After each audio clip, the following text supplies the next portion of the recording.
Honorable Speaker, Finance Minister Iipumbu Shiimi tabled his fifth full budget under the theme continuing the legacy of His Excellency President Hage Geingob by caring for the Namibian child. In doing so, he told fellow members of parliament that the strengthening of domestic economic fundamentals and the resultant strong revenue performance have created an avenue to expand the spending envelope to accelerate service delivery and address the most pressing needs while improving infrastructure development. and low-income communities. The finance minister pointed out that this total expenditure includes $3.2 billion in development projects funded through external loans and grants, as well as $12.8 billion in interest payments. The total budget increased by 12.4% from the revised estimates of the preceding year. Accordingly, the operational budget is estimated at $74.6 billion, representing an increase of 8.8% over the previous financial year. The increase in operational expenditure largely reflects the 5% adjustment in civil service wage bill at a cost of $1.7 billion to guard against the erosion of purchasing power.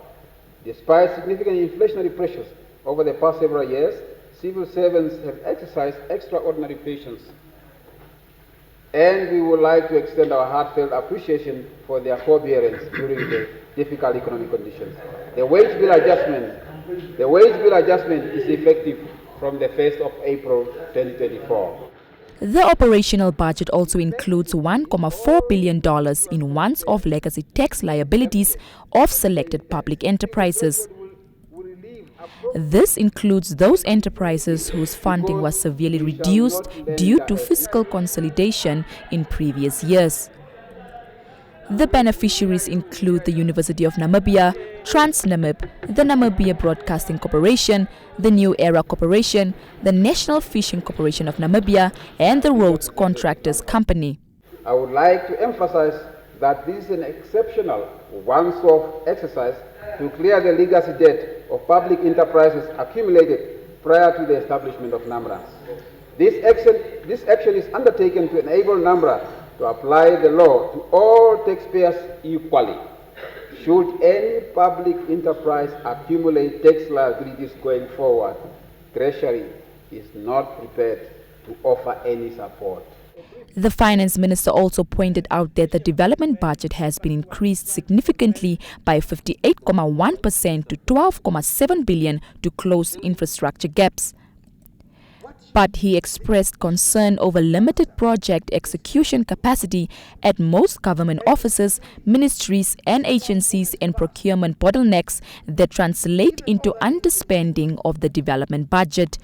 The national budget also makes provision for $12.8 billion to meet debt servicing obligations.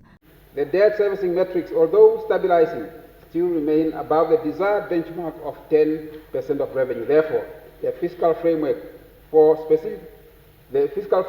provides for specific measures to maintain public debt on a reduction path and ensure that debt is raised in a cost-effective manner. Overall, we estimate to realize a positive primary budget balance of 1.4% of GDP during 2024-2025. Subsequently, the budget deficit is projected at $8.9 billion in nominal terms, equivalent to 3.2% of GDP for 2024-2025. In the interest of pursuing fiscal sustainability and debt stabilization, we aim to maintain a primary surplus and consequently keep the budget deficit below 4% of GDP over the medium-term expenditure framework.